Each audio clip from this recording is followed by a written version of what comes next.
Hello, this is Dr. Grande. Today's question is, can I offer an update on the case of Carly Gregg?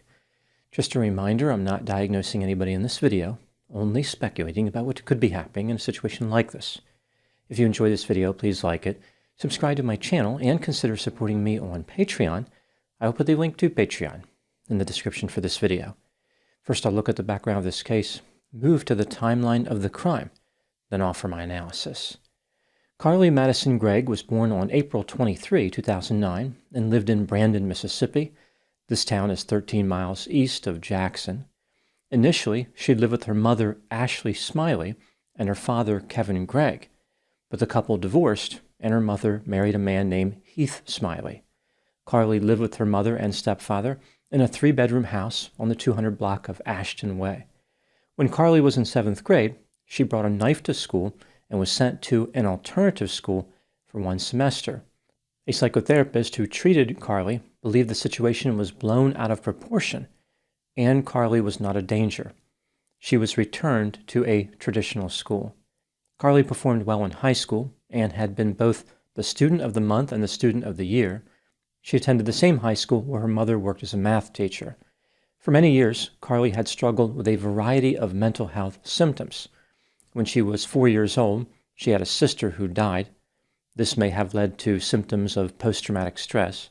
Carly would later report that she had experienced symptoms of depression when she was 9 years old. During the summer of 2023, Carly experienced insomnia. In January 2024, her mother, Ashley, connected Carly with mental health services. Carly received psychotherapy on a weekly basis and was prescribed 25 milligrams of Zoloft. This is an SSRI, often used to treat depression. Carly was diagnosed with major depressive disorder and adjustment disorder. In February 2024, Carly's dose of Zoloft was changed to 50 milligrams, and she started using marijuana. On March 12, she reported that she felt like a zombie. She was put on a different SSRI called Lexapro. She received 5 milligrams. Carly was supposed to decrease her dosage of Zoloft slowly, but she stopped that drug immediately. Now moving to the timeline of the crime. On March 19, 2024, not long after 5 p.m., 39-year-old Heath Smiley placed a 911 call and told the operator that his 14-year-old stepdaughter, Carly Gregg, shot him. When the police arrived, they encountered Heath wounded on the front porch of his house. Inside the house, they found 40-year-old Ashley Smiley dead from 3 gunshot wounds to the head. Carly Gregg was found about a half-mile away and taken into custody. Here's what the police found during the course of their investigation. Earlier that afternoon, Carly and her mother Ashley arrived home from school. The house was equipped with a surveillance camera inside the kitchen and a camera in the garage that pointed outside. When Carly took the family dogs out, her mother Ashley searched Carly's bedroom, probably for marijuana. After Carly brought the dogs back in the house, she looked in her bedroom and saw what her mother was doing. In response, Carly walked to her mother's bedroom and retrieved a Taurus .357 Magnum revolver loaded with 38 special cartridges. As she walked from her mother's bedroom back to her own bedroom, Carly kept her hands behind her back to conceal the weapon from the camera in the kitchen. At 4:14 p.m., Carly entered her bedroom, pointed the revolver at her mother, and discharged the weapon 2 times. Ashley was struck in the face by both bullets. Carly then walked up to her mother and shot her a 3rd time under the chin. After killing her mother, Carly exited the bedroom, entered the kitchen, and retrieved her mother's cell phone from the counter. Impersonating her mother, she sent text messages to her stepfather Heath, trying to figure out what time he was coming home. Carly wrote, "When will you be home, honey?" At this point, Carly texted a 16-year-old female classmate identified in court only with the initials BW. Carly told BW it was an emergency and she needed to come over to her house. BW's father drove her to Carly's house. When BW entered the house, Carly asked her if she had ever seen a dead body. When BW responded no, Carly showed BW Ashley's body. Carly also showed her the revolver she had used to kill her mother, indicating that she had discharged the weapon 3 times. She still had 3 cartridges available which she intended to use to kill her stepfather. Carly was going to shoot him 2 times in the head and 1 time in the chest. Carly asked BW if she wanted to wait outside, which is what BW did. About 50 minutes after the shooting, Heath Smiley arrived home. As soon as he walked into the house, he saw Carly standing in the kitchen with the revolver. Carly shot Heath 1 time in the shoulder before he was able to take the revolver away from her. After the shooting, Carly screamed and ran out of the back of the house. Her friend BW had been waiting outside. Both girls jumped over the fence and ran away. As I mentioned, Carly was found a half-mile away and taken into custody. Carly Gregg was charged as an adult with first-degree murder, attempted murder, and tampering with physical evidence. The state offered Carly a very good plea deal. If she pleaded guilty to the murder charge, the other 2 charges would be dropped, and she would serve 40 years in prison. She rejected the state's offer and decided to take her chances at trial. There was no doubt that Carly conducted the shooting, which killed her mother and wounded her stepfather, but her defense argued that she was not guilty by reason of insanity.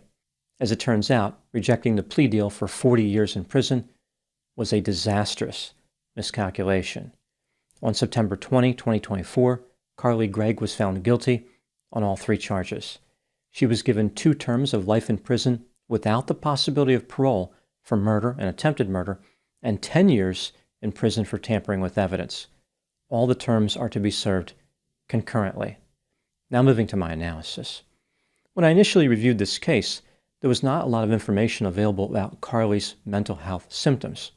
The plan of the defense to prove legal insanity was not clear. During the trial, of course, a lot of information about Carly's mental health was revealed from multiple sources, including mental health clinicians who had assessed her.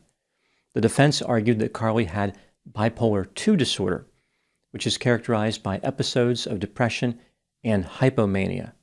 Hypomania is a less severe form of mania. The defense argued that Carly experienced psychosis and dissociation and did not know the difference between right and wrong. This brings me to the question, now with all the evidence available, was Carly guilty of murder? Let's take a look at the evidence both for and against the idea that she was guilty, starting with the inculpatory factors. Not long before the killing, Carly started smoking marijuana. She knew this was illegal, and her mother did not approve. Carly shot and killed her mother as her mother was searching Carly's bedroom for marijuana. After the killing, Carly impersonated her mother, called a friend to show off the body, stated that she intended to kill her stepfather, and removed the surveillance camera from the kitchen and put it in the refrigerator. After shooting her stepfather, Carly fled the scene. All these actions indicate that Carly knew what she was doing and understood her behavior was wrong. She was acting with a purpose to accomplish a defined goal. Carly was not disorganized, out of control, responding to internal stimuli, or maintaining a fixed false belief. A mental health clinician for the state testified that Carly had a few traits of psychopathy. He did not believe she had bipolar I or bipolar II disorder. Carly knew the nature, quality, and wrongfulness of her actions on the day of the attack.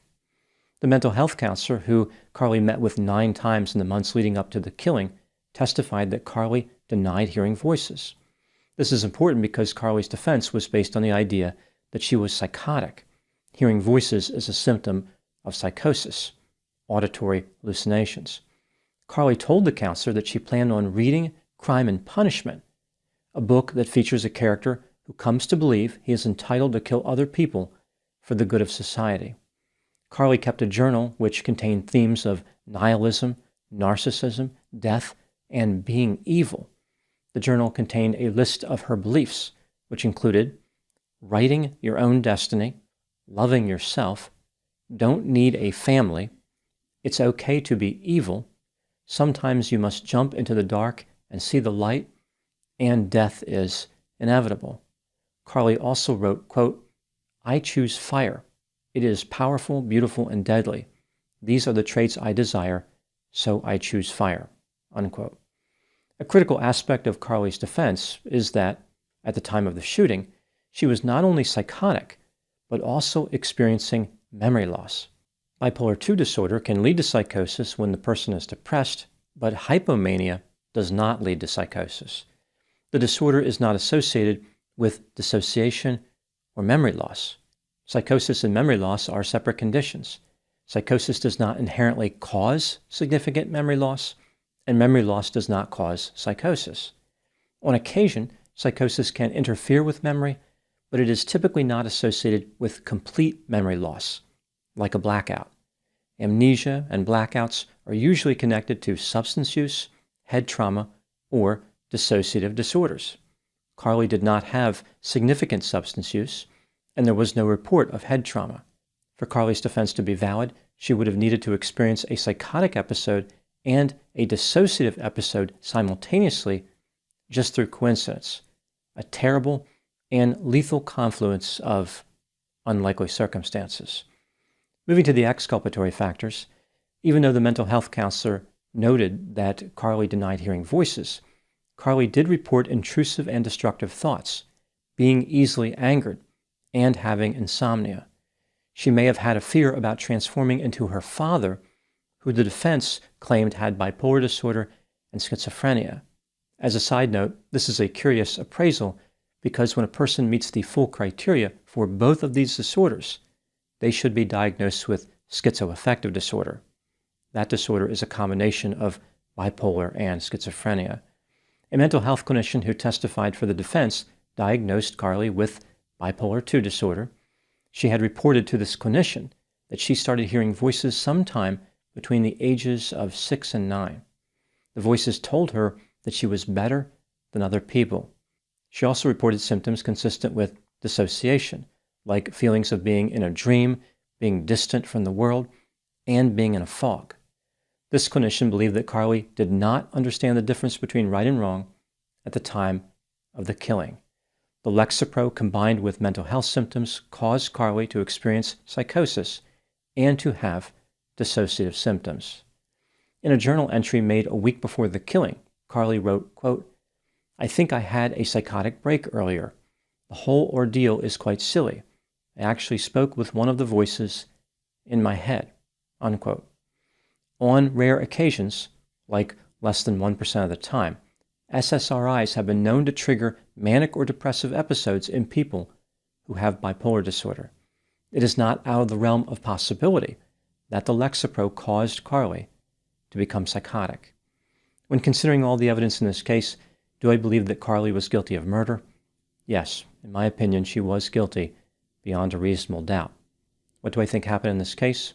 This is just a theory, my opinion. Carly was self-centered, impulsive, irresponsible, intelligent, cold, callous, arrogant, nihilistic, grandiose, falsely believed she was special, and had a sense of entitlement. She considered herself to be superior to other people. The voices telling her she was better than other people were not hallucinations. Rather, this was her voice. She needed to believe in her superiority. When Carly discovered that her mother was attempting to seize her marijuana, the information was filtered through Carly's cold and calculating nature. She killed her mother to solve the problem without thinking about the consequences. Vague references to psychosis that Carly had made were twisted into an ineffective defense strategy, and Carly was convicted. The same arrogance and lack of empathy that facilitated the crime led to Carly rejecting the plea deal. This sealed her fate and protected society at the same time. Those are my thoughts on the case of Carly Gregg. Please put any opinions and thoughts in the comment section. They consistently generate an interesting dialogue. As always, I hope you found my analysis of this topic to be informative. Thanks for watching.